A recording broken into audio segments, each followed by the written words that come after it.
Canadians are often characterized as open, friendly, and welcoming people. So there's a bit of irony that their Grand Prix track is narrow, demanding, and unforgiving. Watch out for the walls, as we get ready to watch round 8 of the Lotus 79 Sunday Grand Prix Series. You'll see it all live here on iRacing and the Global SimRacing Channel. Hi, I'm Joe Peak, and joining me in the booth is Roush Racing driver Joey Atterbury, along with behind the scenes our director Christian Duploy, who's using cameras provided by Dougie Beard. Joey, this is very much a take-no-prisoners style track. Yeah, it's all about getting the passes done on those straightaways and those long, heavy brake zones into those tight chicanes around this street circuit of a Canadian track. But let's learn what it's all about. Absolutely. Well, the driver... Welcome to Circuit Gilles Villeneuve. Host of the Canadian Grand Prix for over 40 years, this track's popularity among fans refuses to wane. Although it has gone through a few alterations in its history, the nature of its layout has remained pretty much the same. That nature, of course, is that its 14 turns are mostly chicanes, split up by long straights to add up to a 2.7-mile street course-like canyon of a track. These 4.3 kilometers are mainly made up of actual streets on the man-made Ile Notre Dame, though portions are specifically built for the racetrack. But whether or not fans consider it a true street course, the close barriers that line the majority of the track don't care what you think. Places like the exit of Turn 4 and Turn 9 frequently collect the greedy. But these pale in infamy to the notorious Wall of Champions. Named for its penchant to collect F1 World Champions, the corner itself is called Quebec. Regardless, it's a finicky and tight chicane with a critical corner exit, so drivers are tempted into edging the car as close as they dare to the concrete. Despite the numerous heavy braking zones, passing can be difficult at times for certain types of cars. Often, attrition or cut course penalties play a bigger part in who finishes where. While sports cars and NASCAR have both made stops here, this place is mainly known for its history with Formula One. Named after what is easily Canada's most popular driver in the International Open Wheel Series, this semi-temporary circuit looks like it's actually here to stay for a long Certainly is a track that has a ton of chicanes, Joey, so hope you like them around here. Yeah, you're going to have to be very, very comfortable on that brake pedal pressure around this Canadian circuit. Let's take a look at the official track map right here. There's going to be 14 turns around this place, Circuit Gilles Villeneuve, and like we've been talking about, it is all those straightaways plus those tight little chicanes. It all kicks off with the first chicane. Turns 1 and 2, you got to be able to put the power down because there's that little short shoot straightaway before you reach the second chicane of turns 3 and 4. And then look down towards the other end of the racetrack. Turn number 10, that's that little hairpin all the way on the right side of everything. One of the most important corners on this circuit because, one, you got to get the brake zone right. It's a good passing opportunity going into the corner. And then you must be able to put the power down and drive forward off of turn number 10. Get the traction down. If you spin up the wheels, you're not moving forward down that long straightaway into that Wall of Champions, turn number 14, the final chicane section on this racetrack. You better get it right coming out of turn number 14, or else, Joe, you're going to end up in the wall. So many, even great drivers have wound up doing so, hence the name over the years. Now, as for the championship, we're looking to see if Pauli Partanen or Togo Hisada can wind up our champion. But Togo has won the last 2 races, and so he's cut it down to only 14 points. Look at everybody else, though. Timothy Reed in 3rd place, 285 points back, and we're only on round 8 today. So it has been just domination up at the front by Pauli and Togo so far. Gernot Frische, when he is around, is often also doing really well, but he's been missing the last 3 rounds, hence why he has dropped down, but he tends to be on the podium as well when he shows up. So watch out for those 3 for the most part of these top 10. And that's the F1 standings. What about the F2 standings? Yeah, it's a little bit spread out up front as well. Aaron Blair currently has a commanding lead, 45 points over Ben Summers. But then take a look at that fight for second place. Only 3 points separating Ben and Luke Raspudik there, who's currently sitting in 3rd place. Another little bit of a gap back to Connor Levy and Yanni Lehman, who are hanging out inside the top 5 as well. And then rounding out that top 10, we've got Herner, Clapper, Long, Juan Mi, as well as Karaini. We also have a teams championship that they run in this series, much like real F1. And right now it is Martini leading the way, but it gets really tight for second. Look at Ferrari and TVR Racing, both with only single drivers competing for them. Dylan Freckleton is here today, and it looks like Gernot Friesche is as well. So we'll see if they can separate that 1 point or if they're going to stay as close after today is over. Got a little bit of a battle for six between Equipe Renault and then, of course, Northern Winter Racing. Only 4 points separating those two. McLaren a long ways down, but about 15 points back for that 7th spot, so they're going to want to try and get a few positions to here today. As for the race itself, Joey, why don't you run us through the race details? Yeah, we're kind of in the back quarter of this championship here at Circuit Villeneuve. We're going to be doing 24 laps around this circuit here. Round 8 of 12 is what's going on. And then it's going to be open setups. As always, if you guys have seen those social media posts, the community is growing. We welcome everybody to come and race, especially in these top split broadcast races. Come prove what you got. No spare cars, so if you pick up any damage, well, you're going to have to live with it out there, or you come down pit lane and basically have to give up all of that track position. In terms of the penalties, 17 incident points will bring you down pit road for a drive-through, and 25 incident points is going to be a disqualification out here. But we see it week in and week out with the 49s and the 79s here.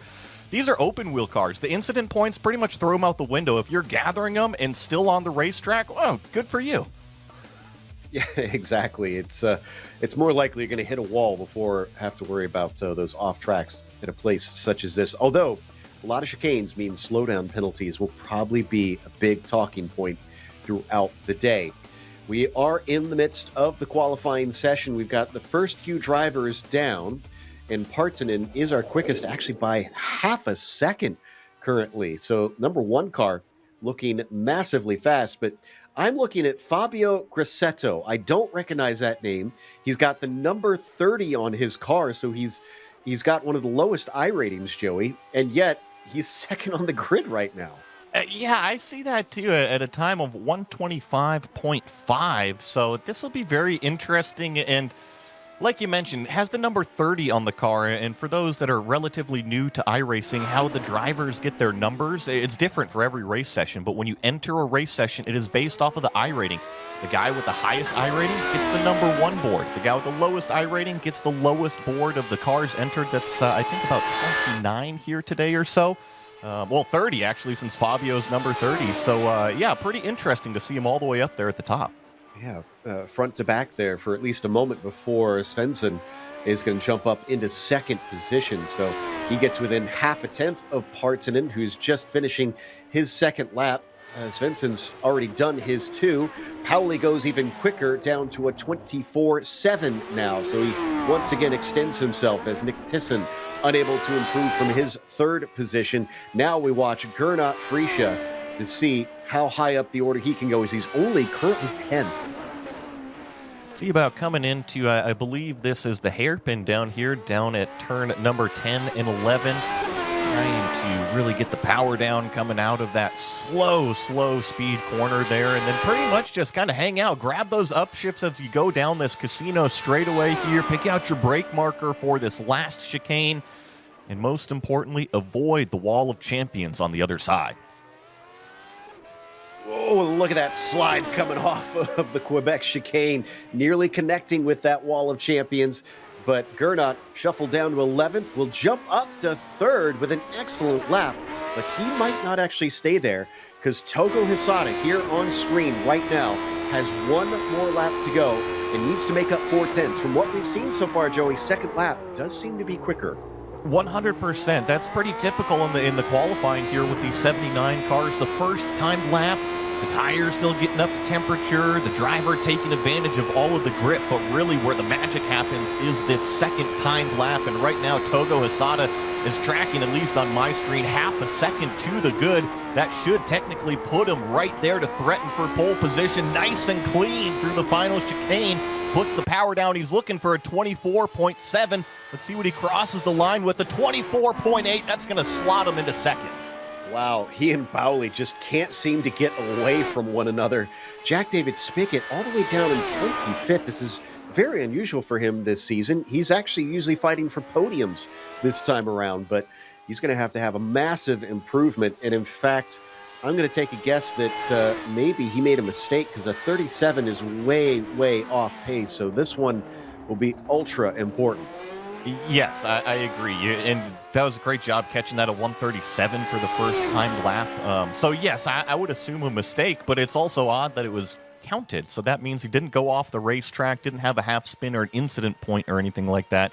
Maybe just truly trying to get the tires up to temperature. And now this lap shows about 11, maybe 12 seconds faster. And oh my goodness, almost grabs that right rear on that wall of champions. Let's see what he puts down as he crosses start finish. A 25.3. That'll slot him nicely inside the top 5.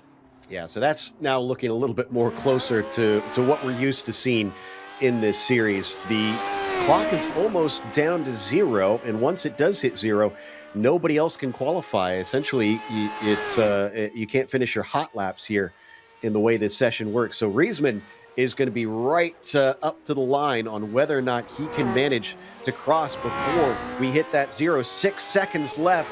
I'm not sure if he can make it. It looks like it's going to be close, though, and he is out of time. It does not register. A real shame for him on that one, but our grid is set here for round 8 of the Classic Teams Championship, the Sunday Grand Prix Series, as we like to call it on GSRC. And Pauli Partanen has put it onto pole position. Togo Hisada will start next to him as Svensson starts from 3rd, and Gernot Friesche good enough for 4th today. Jack David Spickett, a clutch lap at the end for 5th, as Nick Tisson will start from P6. Gracetto really shocking us with a 7th place. We'll see how he does in the race, though. Tixier starting from P8. Karthik Pai in 9th, and Jorge Nieva rounds out your top 10. Then we got Gabri Martinez back here in 11th with Philip Kuhnhart starting in 12th. Ryan Ware in 13th with Alex Matei back here in 14th. Shady Ahmad starting 15th with Kurt Clapper next to him in 16th. Daniel Gallus and Tommy will share row number 9 in 17th and 18th. Yanni Lehman in 19th and Dylan Freckleton in 20th. From there, it is Barry West in 21st. Matthew Cockram will be starting in 22nd. Then Connor Levy on the inside of the next row. Miguel Moreland in 24th. Keith Erner starting in the quarter century mark. He's got Jason Clapper to his outside. Felix Nilsson will start in 27th. Ellis Spice, a regular here, will start 28th. Ben Summers, 29th. And Martin Reisman, unable to set a time, will start from 30th. In fact, last 5 drivers, it looks like, were unable to put one on the board. We're just waiting for a pole sitter. It looks like 3rd and 5th, I think, to line up. You know, all the cool kids wait until the very, very last second to hop in those race cars and really get out there onto that grid. But I think that I'm looking forward to lap number 1 here. Not just turn number 1, but lap number 1. All of these chicanes on this opening lap provide a ton of passing opportunities. But remember what we just talked about in qualifying. Outlap is usually cold tires. Partanen's out on the grid. The engines now start to rev as the lights come up here at Circuit Gilles Villeneuve, and the green flag is out.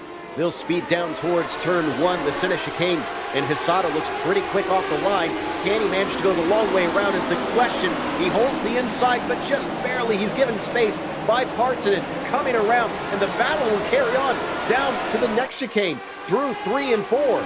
This is crucial. Togo's got a nose, but Pauli closes the door in turn number 3. He secures the lead as we watch the rest of the field get through what is, call it, the second chicane and head down towards what is turn number 6 and 7. And Togo took a look down the inside. The attack is not over yet on the opening lap. He doesn't want to waste time. He wants to try to get that car ahead. Maybe he's got better speed at the start of the race, and he's got pace coming down the back straightaway into turn 8 and outbraking him. Partanen will once again deny him, but this is the most aggressive we've seen Togo at the start for some time. I'm surprised Togo didn't go wheel to wheel in that turn 8-9 chicane. I thought that he was officially up alongside, and now Pauli slips up in the first half of the hairpin. You saw how close the wing of Togo Hisada got to that gearbox, but now it is the draft game. Sit in that slipstream and see how much you can pull in on. think there was a problem for Cassetto a little bit farther down as he's dropping down the order. Parton watching back as Hisada sticks with him coming into the braking of the Wall of Champions. Svensson just a little bit farther back. You can see him in the background. He does not want to drop off too much more than that, or else he'll lose the valuable slipstream, down some of these straights.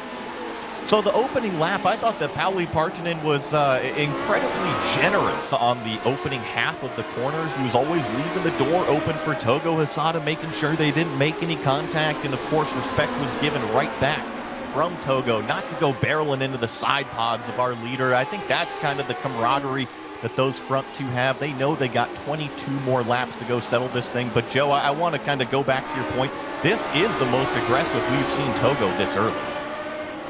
It really is. I'm kind of surprised that he's trying as hard as he is. Maybe he'll get more chances as we watch Jack David Spickett. Now, interestingly, behind him, Nick Thyssen has a black flag right now for jumping the start. He is going to have to go in and serve that within the next couple laps. Yeah, I was watching it, and he just got a little bit too anxious on that clutch drop in that first gear launch, and it was pretty clear that he jumped it, and actually after he jumped it, he tried not to make a mess of things, so I'm sure that he'll come in and serve that black flag. And honestly, if you ask me about strategy, I would try to stretch it out as far as I possibly can. Here comes Togo for the lead. Fewer cars to try and overtake, I'm sure. Few cars to overtake for Togo as he's only got one in front of him, but as tight as he gets to that gearbox, he is unable to try and attack once again. Certainly seems to be quick in a straight line, and that might help him in a big way throughout this race. Jack looking at Gernot Friesche just down into the center chicane, but nothing doing at this stage. Gernot's also got his eyes on third with Svensson not far ahead. Yeah, and a great job from Svensson. You know, that's another driver that we see pop in on occasion. We're going to get a replay here. Oh no, Dylan Freckleton on that opening lap that's coming out of that short shoot straightaway after that turn 1-2 complex. So unfortunately, he loses a ton of track position. But hey, you know what? Lots more cars to pass for the rest of the race. Almost wonder if Dylan maybe spun the rears up and then just kind of got finished off by that car coming up behind with no place to go. But regardless, he's got a lot of work to do as we check back in with Jack once again, still hounding the number 2 of Gernot Friesche. This is where you were talking about needs to focus on that corner exit. He could get a shot down the Casino Straight. And a little bit of tidbit information about JDS here in the Pepsi machine is that typically he brings a little bit of an alternative setup, whether that be higher downforce. Typically it leans more on the higher downforce side. I don't think that you can get away with that here at a circuit like Villeneuve, so I wonder what kind of race car Jack's going to have today. I wonder how much more downforce will really help you through some of these slower chicanes around here, while Thyssen has finally gone in and is serving his black flag. Togo once again unable to try and get by him, but he is currently the fastest driver on track. He's just trying to kind of patiently wait right now. But how do you patiently wait when you're inside the first 5 laps? You got all the adrenaline going. Here we see Nick Thyssen finally re-emerge out onto the racetrack after serving that penalty. Unfortunately, it's going to drop him well down the order, so he's going to be sitting in 19th place right now. But hey, Joe, that is a lot better than serving that on lap number 1. He'd be behind the whole field. Exactly. Have to overtake so many cars, and that would certainly cost him time throughout as we watch Connor Levy just behind him. He's seeing if he could attack Jana Lehman here for 20th position. Already up ahead, I can see that Nick is getting one spot. There he is off in the distance, already running away. But we're seeing a few trains, it feels like, forming. Well, definitely. I think that's kind of the name of the game here at this Canadian circuit, though, is that with a lower downforce setup, we don't have these sweeping corners where you're really relying on the grip of the car. So you use that slipstream to kind of pull yourself up to that next group, that next car right up the road from you. And then you got to figure out a way by. So I do think that the natural name of the game here is the draft packs. Cassetto, who started from 7th in this race, has gotten back on the track and he's on the attack here with Levy just in front of him. Levy, though, is focused forward, although he runs out of straightaway and stays behind Lehman before he can go on the attack. That's also Barry West in behind them as we ride on board with the Italian. Yeah, looking at Gracetto, and I was just about to tell you, unfortunately for Fabio here, it wasn't his own doing on that opening lap down there at that hairpin. Came a report that Seb Tixier got into the back of him. It was so gentle, but it was enough to send Fabio around here, so that's why we see him all the way back in 22nd place. It'll be fun to watch him go through the field. Certainly, and I'm sure he'll have a good time trying to make some passes, but it's not the result I'm sure that he was wanting today. We see that a lot down in that Lapingo hairpin. The drivers often kind of get backed up with one another. Here's a good run down the back straight, though, for Connor Levy. And I think he's going to be able to take this one if he brakes decently, coming into turn 8 and 9. And yes, he is sliding through up to 20th. Nicely done there. And then it's actually Yanni Lehman that kind of gets off the corner slow. So it's Gracetto, that's that second red car in line. He's going to pop out drivers right. Nice out-braking maneuver down into that hairpin by Fabio. So he gets that position, and Yanni Lehman actually loses too because Barry West, the big cat, was able to sneak through that open door as well. So Fabio Gracetto on the way back towards the front. In fact, he had to get his elbows out a little bit as we're side by side with Jack Spickett for third place. It looks like he is going to take that away from Svensson. That was after Gernot Friesche seemed to have had a problem coming through the final chicane. That is very interesting. I'll have to go back and take a look at exactly how that unfolded, but great racecraft from the Pepsi machine, the number 10 of JDS, to take advantage, and now basically Gernot Friesche slips back to 5th. Svensson back to 4th, and I was going to point out another name that we haven't really mentioned too much. We've already got the camera on him. Gabri Martinez, who's become kind of a regular here in this 79 series, up 5 positions to be in this front group. A fantastic start here for the number 8, and he does have, I think that is that Gernot Friesche? Yeah, that's Gernot just in front of him right now, so that slowdown penalty really hurt Gernot. In fact, he's going to be vulnerable coming down into Lapingo. He'll ride around the rim and hope that that gives him a better launch. It does, and now he lives to fight another day. I love seeing all these faces and names come and join the 79s. We're used to the Gernot Friesches. We're used to the Pauli Partinens. We're not used to the Svenssons, the Martinezes, everybody else who comes out here and joins for these top split broadcasts. And I love all of the racing that we're seeing. Just because you're new on the playground doesn't mean you're going to get pushed around. Room is being given. Respect is being shown both ways. It is a fantastic race as Togo sets fastest lap. And you know, we were talking about that Gracetto has the lowest I rating.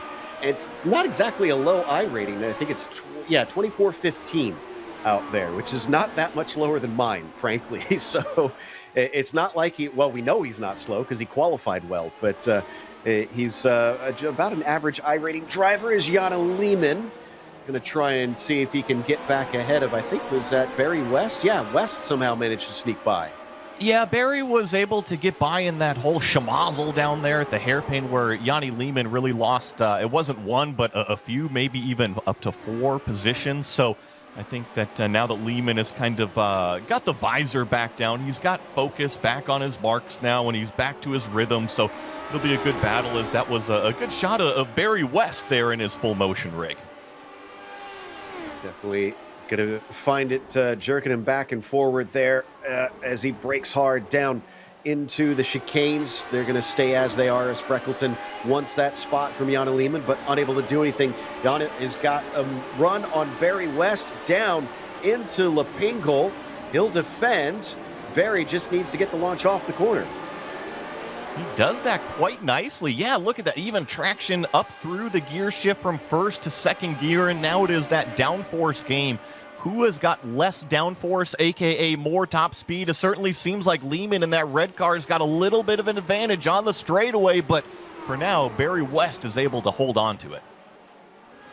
Oof, look at those curbs. I can imagine these cars probably don't like having to go over some of those tall sausage curbs, as remember the ground effects are the main downforce for these Lotus 79s. Ooh, is that another look?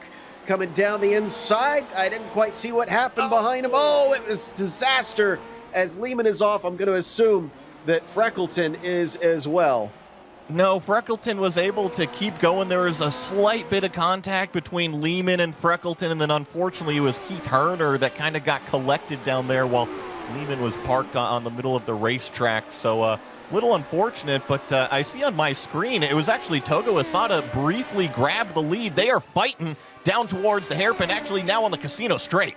Yeah, Togo got a great run coming off of the hairpin. Partanen is going to be on the outside going into the corner, but it'll switch to the inside. Which way do you want to be? Deeper on the brakes for the Finn. The Japanese driver backs out of it, and it looks like Pauli will still stay in the lead, but that's the closest we've seen the three get so far. And I'm smiling over here because this is such good racing. I think that Togo Asada had plenty of room on Pauli Partanen to really go and force the issue, but Togo is so polite out there. Now, don't get me wrong, he gets the elbows out and makes forceful passes, but he's saying, you know what, it's not halfway. Do I really need to force it right now? He's like, no, Pauli, I'm sorry, we'll try again later. Wants to make sure it is a clean move.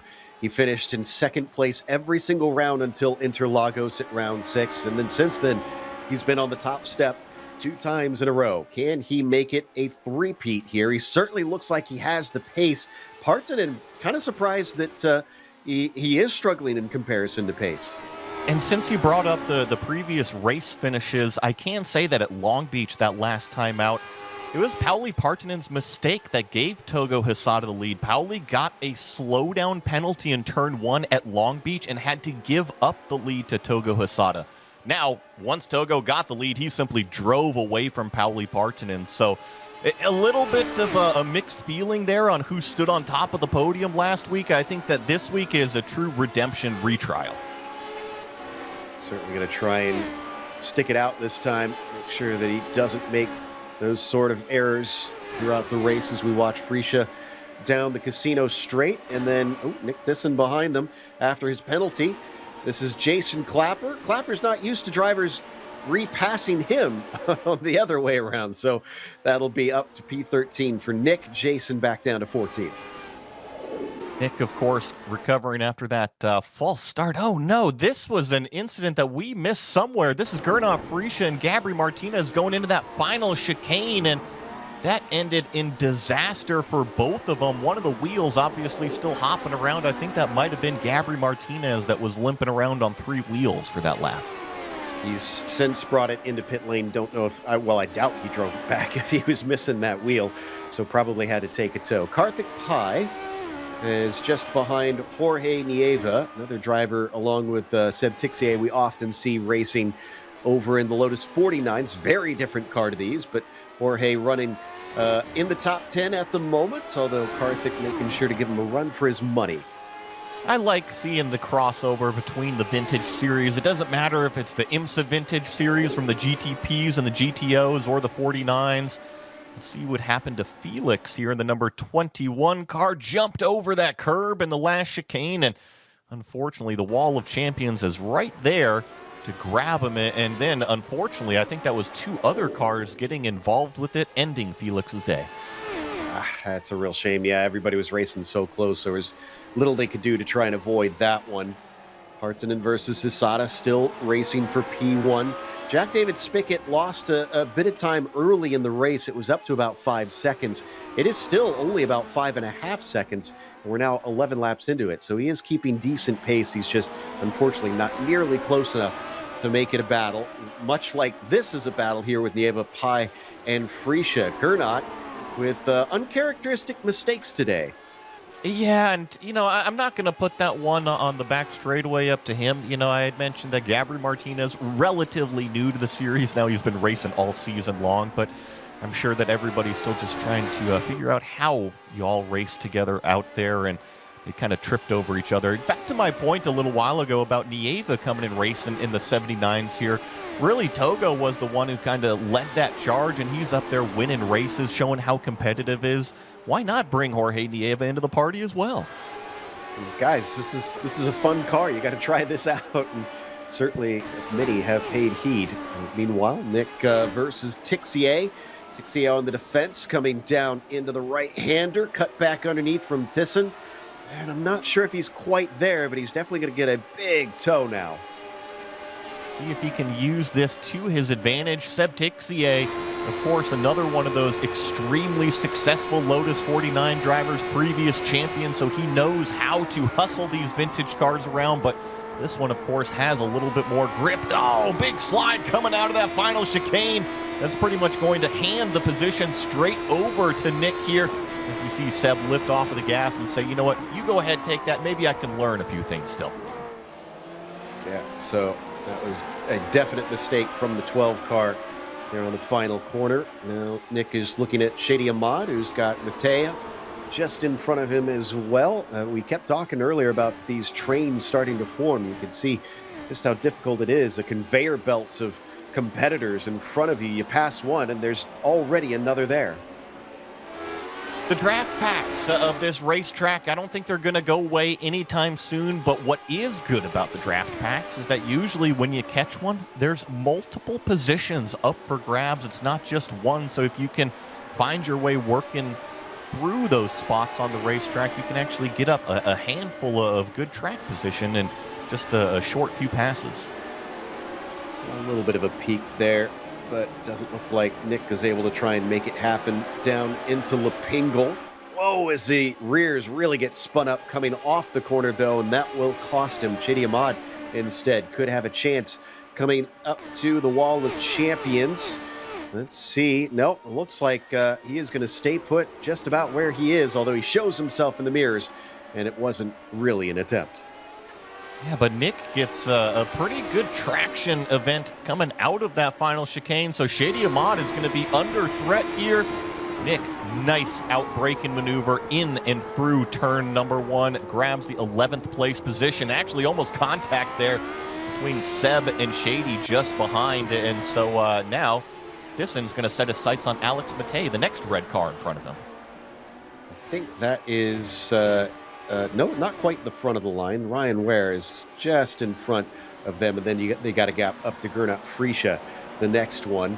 So what did Seb learn from watching one of his rivals make that overtake? Can he maybe do something as we ride on board with Seb? There's the over-the-shoulder shot of another motion rig that we've got out here, just dealing with the stop-start nature of this circuit. Always love getting to talk to Seb Tixier. I think that he is one of the best personalities we've got here on iRacing, especially in these big splits. And oh my goodness, talk about a send into the hairpin. He gets the spot on Shady Ahmad. I know that he's good on the brakes. That's where his strength is in the Lotus 49s, but holy send, Joe. Yeah, I'd say he learned a couple tricks out there, and that'll put him up into 12th. Question is, will he hold it? Matei is going to try and defend, but Thyssen will put him down yet one more spot. Top 10 now for the number 5 after getting that penalty for a jump start earlier on, and Tixier did stay ahead of Ahmad in the end behind them. 11 laps to go. We're past the halfway mark of this race now. So Nick is back up inside the top 10 now, was able to get by Alex Matei there. You see Alex just kind of trying to put the power down in these big old Lotus 79 cars. They have big tires, but guess what? That motor is plenty capable as well. And Nick is already just set off down the road. I'm seeing only 1.3 seconds before he catches Ryan Ware, the next car in front of him, that blue number 9. So more positions on the table after that early mistake for Thyssen. And Summers versus Ellis Spice. That's Summers to the inside of the corner, down at the center chicane. He'll take P23 over Ellis this time. Very cool looking livery as well there for Ben Summers. Definitely a little unorthodox compared to most. What about Jason Clapper? He's going to try and take one as well. Shady Ahmad moving backwards in the most recent laps. A nice pass there from Mr. Clapper, our biggest mover of the day, plus 13 positions is what Jason has now gained as we check back in on our lead. Now, nothing has changed in terms of the positions. Pauli still leads that black number 3 of Togo Hisada, but the pressure has stayed relentless from Togo. He has not let Pauli breathe at all. On the rear wing of the Japanese driver. A little bit earlier, I loved we had sort of an over-the-shoulder shot where you could actually see inside the cockpit of these cars, and it really showed just how simple everything was back then. I mean, I'm sure it's not ultra simple to try and set up and drive these machines, but very few buttons and also very few dials inside to keep track of. You know, a lot of the new cars, there's so much stuff, even a startup procedure, just to get them going and everything. But you're right, Joe. These cars are very simple, mechanically inclined. I think the biggest technology points about it is really just the introduction of true aerodynamics on it, and that's before we really could even read this stuff. Yes, we had metrics of measurement on how much more grip it was getting, but it was more trial and error still. Definitely. It was very clever, of course, Colin Chapman managing to come up with this one. Oh, man, he's getting so tantalizingly close. But every time, he just runs out of straightaway on that run down to the Wall of Champions. And then he's not close enough as well here, down the next longest straight, here to turn one. It's going to be frustrating, but I do think that Togo has the top speed. Now, how you make a fast race setup with these race cars is obviously you have to have the grip to get around the racetrack. If you don't have grip, you're not going to have a lap time. So you find your ultimate grip level and then start turning down that wing. The less and less downforce you have, the faster and faster your motor can power you down those straightaways. If you can have one click less wing, you're going to have an advantage than your competitor. So Tixier holds off Jason Clapper, who tried to make a move down into the center chicane as well. Shady Ahmad watching from behind them. And then that's Alexander Matei, who has lost touch with Ryan Ware and Nick Tisson very quickly. In fact, Nick's already up into ninth past Ryan. Whoa! Almost a bit of contact. Maybe they're under breaking into six. Maybe, and this is interesting right here. Pauli Partonen has dropped out of the server. He blinked right before the chicane, and he is still invisible. This has handed the lead over to Togo Hosada, but he has not dropped out of the server yet. Still waiting for him to reappear. I think maybe the same thing has happened to Svensson in the 9 car, because he's also grayed out on my screen. The longer that the fin is back, and he's behind. Yeah, and you know what? That was really tough for Togo Hosada, because Togo saw Pauli Partonen blink, and as soon as Pauli blinked out, he immediately moved off of the racing line. He knew there was a mistake. He knew something was wrong. Togo Hosada read it, left room for his competitor. Pauli Partonen showed back up, and now they are, of course, reversed around in terms of positions, but still alive. But look at Togo. He has already put almost a second between himself and Pauli. There was definitely speed in that car that he was not able to unleash, stuck behind the fin. And you know what? Here's Togo pulling off to the side right now. He's going to give Pauli Partonen the lead back. This is the camaraderie. I love this series. I love when competitors say, you know what, that wasn't fair, the pass that I made. I want to actually earn this race win. And here comes Togo Hosada, the drive coming up out of the chicane. Pauli Partonen's going to have the inside. Will he defend? He is early on the brakes, hands it back to Togo. This is, all right, you've had it long enough. Now I'm going to take it again. So off he goes. Now, here's the bad thing for Togo, is that he's given a nice little slipstream to Pauli down the casino straight. I think the straight line speed that the 3 has, though, won't really give a good opportunity to Pauli to try and strike here. And yeah, he's just way too far back. This is pure deja vu, Joe. I know that you weren't here last week for Long Beach, but Togo was the fastest car on the racetrack. He fell back at the start, went through cars, was able to catch Pauli Partonen, got the pass done, albeit a slowdown. But once he got out front, I mean, he said, see you later, boy. You know, he was officially gone out there, and Pauli Partonen could not keep up. This is, I fear, going to happen again here on the Canadian circuit. And just running away from him. And so this is all ahead of Jack David Spickett, who caught up a little bit in that process, but definitely not enough to be a problem. Meanwhile, side by side between Matei and Clapper, somehow Seb Tixier has lost a couple spots in all this. Not sure when he wound up falling down 2 of them. So Jason now focusing on the 16 car. Nice run, as always, from Jason Clapper, right? He's got, like you said, the number 16, that red car of Matei directly in front of him. And Alex has done a really good job here this race, up 3 positions as Jason really slides those rear tires, trying to put the power down, trying to drive this car forward. And now he's got a decent little opportunity here to close it in here in this next chicane bit and try to close it in a little bit more as Karthik Pai and Jorge Nieva are side by side. Nieva goes for the launch off the corner. They nearly make contact coming away. Gernot Frisha giving them a wide berth, saying, all right, you two have a nice little fight. I'll just pick up the pieces once you're done. And I'm sure he's going to get a nice run coming off the final chicane, unless one of them backs out, which is exactly what Nieva did. Oh, and then it almost tripped up is Gernot Frische coming out of that Wall of Champions chicane here. So Gernot going to have the inside look, but how deep does Nieva take it? All the way deep, grabs the apex, secures his 7th place position, even after Karthik Pai was able to make that overtake up into 6th. Karthik up 3, Jorge up 3, Frische down 4, unfortunately. But as I was looking at this, I didn't realize, I don't think we've talked about Philipp Kuhnhardt. He is up 7 positions with a top 5 ahead of this group. This has been a beautiful, quiet race from the 11 car. Fantastic drive from the number 11. Yeah, up into the top 5 and actually has a great gap of 4.5 seconds in front of this battle that we're watching here on screen. The other name that I was going to throw out there, and he's a little bit further back. He's not involved in a battle right now, but I saw a lot of fans over on YouTube. Connor Levy is up 5 positions as well. So nice job for that number 26 car. Yeah, he's trying to hold on to Grassetto as he's going back through the field. Current car ahead of him. Partanen already 3.7 seconds behind.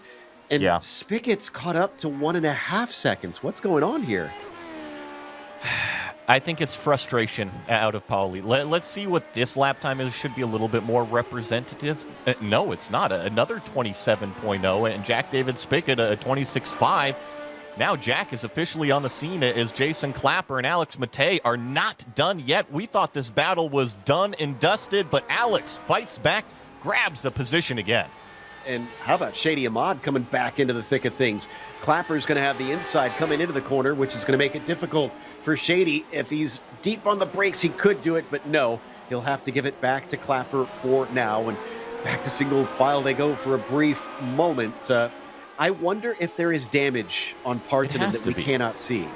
And that's exactly what I'm looking at right now. I'm riding on board with Pauli Partanen, and the steering wheel looks straight. I mean, if there is something, it's maybe 5 degrees clocked to the right a little bit, which would show a little bit of damage, but I don't know. It looks okay. Clapper with another move on Matei, but didn't get by down into turns 6 and 7. Seen some brave ones here into 8, but won't get another one this time. Definitely a corner you got to watch out for those curbs, as they will pop these cars up into the air. And then it's who breaks the latest down into Lepingle. It looks like nobody's even going to show themselves in the mirrors down into it this time. Yeah, this is a good 4-pack, and I can say that after watching on board Jack David Spickett's car, I do think Pauli Partanen is wounded out there as Jason Clapper just firmly sits in the slipstream waiting for that opportune time. Now he pops out drivers left, so not going to make the move this chicane. Alex Matei hangs on. I mean, a great job by this 16 car. Yeah, he's lost a couple positions to quicker drivers, but he's trying to stop it here. Although Jason Clapper says you're going to have to work hard for it as he forces him to the outside of the first corner, then has to go the long way around of turn 2 and just can't find the grip. Fantastic stuff in the closing laps of this race here, and this is the battle for second now as Jack David Spickett is trying to pass Pauli Partanen, and we're getting a shot of the rear end damage. Look on the left side of the screen. It is not equal to the right side of the bodywork. Jack David Spickett looking down to the inside. He's going to be late on the brakes. Keeps the car tucked nicely down towards the apex, up into second. Partanen is just a sitting duck, and I think he knows it. He's trying to just salvage what he can out of this race as we come back to our battle once again between Clapper, Ahmad, Tixier. They've lost touch with Matei for a brief moment. Shady with a good run coming down to the right-hander. 3 wide, almost thinking about it, and then they don't break deep enough for it. Seb Tixier was wanting to get in the mix. And once again, just if you look at Pauli Partanen's car, the white car with the blue stripes, it's a little tough to tell in some camera shots, but the rear end of the car is kicked out to the right. So it's not driving straight. Can he hang on? Because Svensson, remember, that was another name that we haven't mentioned much today. He's now only 1.5 seconds back from a podium. Yeah, and we're still, I mean, Pauli being slowed down by this damage as we go side by side again. These drivers are doing equal pace to Pauli right now, so he's still very quick, even with a car that is not 100%. Clapper sliding, coming off of turn 2. He is trying to get that throttle down, but maybe just a bit too hard. Can't say enough about Alex Matei, who's leading this little group right here, because Jason Clapper is used to running up on cars, getting the pass done, and moving on to the next car on the list. But ever since Alex got past, he said, no, I think that I'm just as fast as you. A little bit of a wag of the tail there, exiting what is turn number 7. Has to go on the defensive side of the racetrack, and you get a good shot of the kitty on the wing end plate. He's doing a great job using that cat power to try and keep himself ahead. Oh, how much will it help him this time? Not enough, as deeper on the brakes Jason Clapper goes, but he's not good off the corner. The fight carries on. A little bit better speed for Jason Clapper now as they drag race down to the Wall of Champions. So who has got less downforce? It looks identical right now. They are accelerating equally, and now Matei edges ahead. He is going to have the advantage going into the brake zone, and actually just behind him, I think it was Ahmad sliding in front of Tixier. But Jason Clapper's got a good run going down into turn number 1. We've seen this fight before. Out of Matei on the outside. He is hung tough, and now Jason Clapper is officially through. Whew, that took a lot for Jason to finally make that one stick, and Alex has to finally give it up. I just realized, too, it almost looks like Alex's car is an homage to the motorcycle from the movie Akira, I think. I'm not entirely sure, but I'm going to take a guess that it is, based on some of the stickers he has on it. Meanwhile, back to Partanen. Does he have another friend? Yep, Svensson has caught him now. And this is going to get tough here. How much is Pauli going to fight for this podium, because they are approaching 1 lap to go at start-finish this time by? Does Pauli get the elbows out to hang on for third for the points, or does he just simply let Svensson by with the wounded car? It's hard to say. He doesn't want to give up too many, especially with the form that we've been seeing out of Hisada these recent laps, who sets another fastest lap of the race. With now 1 to go out there, Pauli just has to hold on by the skin of his teeth. And that's difficult to do. Generally, the characteristic that I've seen out of Pauli's car since the damage, it is loose, especially around the left-hand turns with the right side just kind of hanging out there. Pauli just needs to hang on to it. If there's a driver out there that likes to drive a loose car, I'm looking at Pauli Partanen and Togo Hisada. Coming, down to the braking. That was a late dive from Svensson. Doesn't make it work. Tries to cut back underneath, but no. I think that's exactly what Pauli needed. Just a little bit of a slip of traction from Svensson. Give him a little bit of breathing room. And now he's really only got 2 more decent-sized brake zones to essentially hold him off. Another big wag of the tail from Partanen. He is hustling that car as hard as he can go.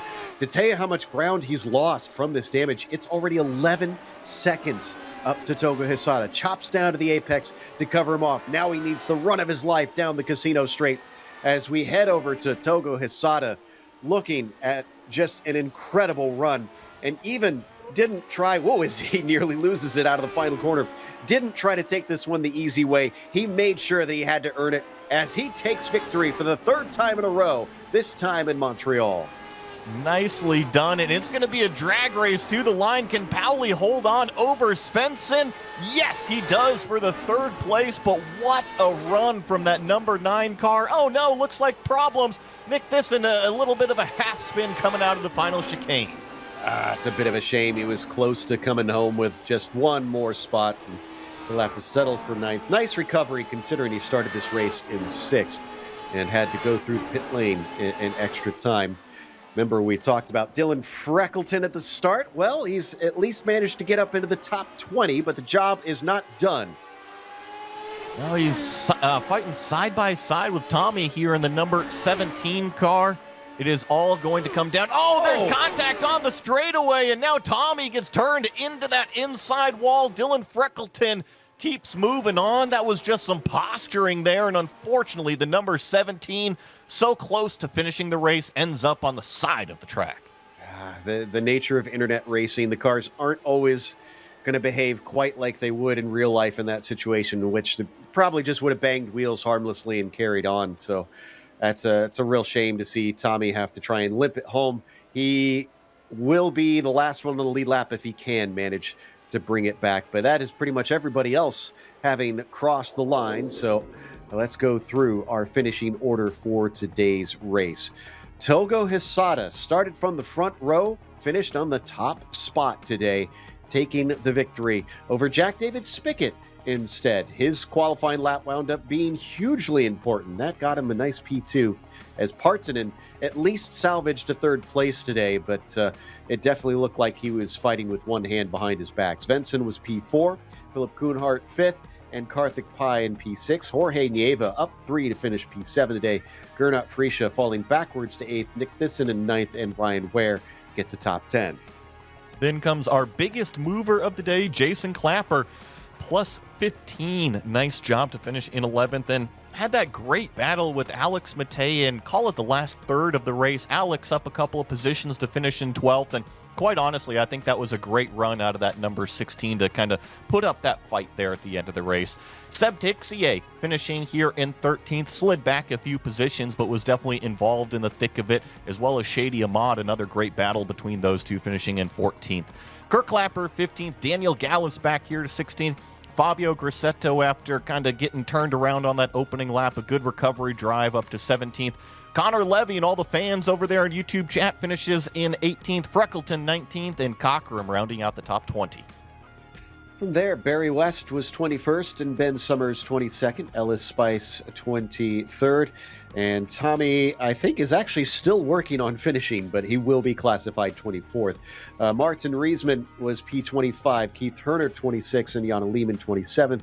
This is where we get into our DNFs with Gabri Martinez, Felix Nielsen, and Miguel Moreland, unfortunately, coming up short today, not being able to see the checkered flag. I think we got third place finisher Pauli Partanen with us. Pauli, first off, do you have any idea what the damage was and where it came from? Because it seemed like you suddenly were missing pace at the end there. Can you hear me? I didn't have my microphone on. Yeah, we hear you. Yeah, I think I had some kind of connection issue because, well, on my screen, Togo hit me quite badly to the rear, but I just checked your broadcast and I'm completely missing there. So something very strange happened on that moment. I don't really know what happened, but I'm quite sure that Togo didn't even see me. So it was just connection issues, and I'm so angry about it for real. Yeah, sometimes it just doesn't seem to go your way. I mean, do you feel like you can bounce back? You were winning every single race until these last three, when Togo seems to have gotten the better of you, but it seems to be for slightly different reasons each time. What do you think can turn it around? Yeah, I think last 2 times it was my mistake. Now connection issues. But yeah, like I have said many times, Togo has faster pace than me, so he deserves every win. And I have said whole season that I know that he has a pace to win the championship this season. I'm just trying to manage to be in his pace, but incredibly hard. Today I had good pace. I think I had good chance for winning, but also I was 100% sure that Togo would have tried to make everything to pass me, so most likely he would have overtaken me anyway, so doesn't really matter. These kind of things happen. I'm just a bit sad that I didn't get the second place, because I really needed those points from that, because I think the third place finish is too low this season. You need to be at least second if you want to win the championship, so this was a very hard week. And I'm sure it's frustrating, especially with it being an internet connection issue. That said, I mean, you've been making him absolutely work for every single victory. So I think you can take heart in knowing that you are pretty darn fast and also a pretty tough nut to crack, sir. Yeah, I think so too. And super nice to have Togo to race with. He's super clean, and sometimes these kind of races happen, and yeah, just need to forget it and go for the next week. Well, still a third place to that. That was Pauli Partanen finishing on the podium and working his butt off to try and finish on those steps. As it looks like Joey might have caught up with our winner, Togo Hisada. Maybe we can find out if the car did disappear for him. So Togo, first of all, congratulations on the win. Yeah, a little bit complicated feelings, but yeah, take it. Yeah, and we just talked with Pauli. Now, on our broadcast, it looked like he blinked out, and you were simply trying to avoid him. Was that the issue that you saw as well? No, just timing. Timing is his worst. I get a great exit from the S's, and I would just trying to make a move, trying to dive the inside, and just down the steering wheel to the right, and dive in the inside, and then suddenly disappeared. He disappeared. So I tried to leave room to him, but I think on the turn exit or the backstretch, I don't know, but he appeared again, and he said he had a damage, so it should be contact with me, but I cannot see him at all. So just no chance.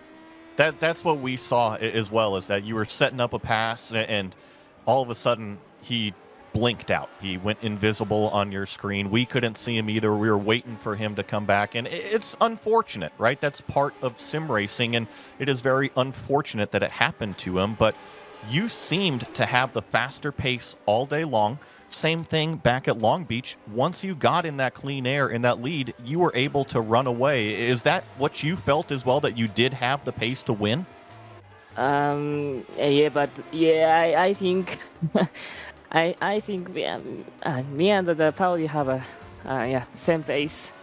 Setup is different, but it depends on the torque temperatures or wind, I think. And today it's very good wind direction towards the back straight, so that I can catch up him very well.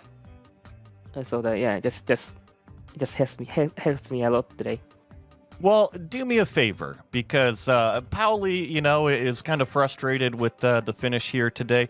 Go have a chat with him once we're done with this interview here, because I know that in the real world, it's so easy to walk down to your competitor and have a talk after the race. But go have a chat with them. I know you guys are good buddies, and you'll be able to sort it out. Congratulations on the win, and really, let's look forward to next week. It was a fantastic race, Togo.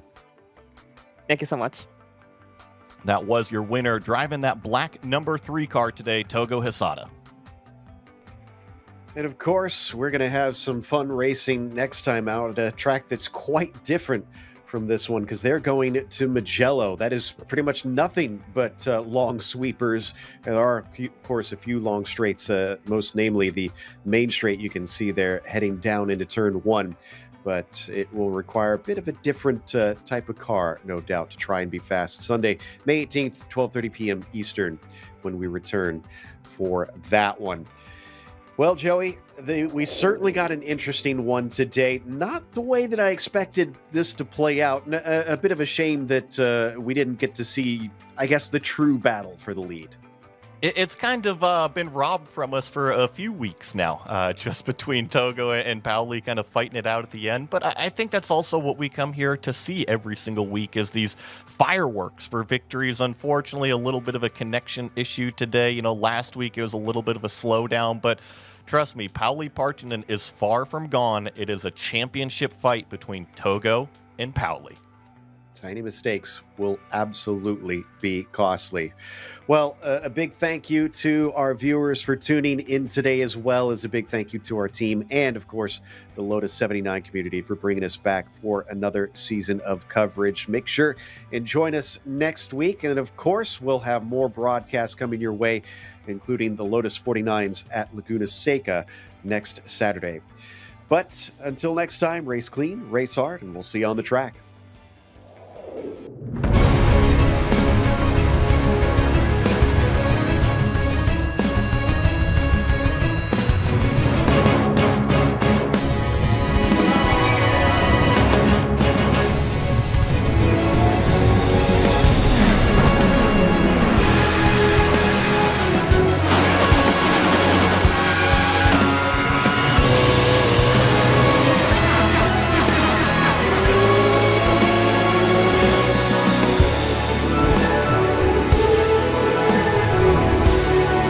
This is iRacing.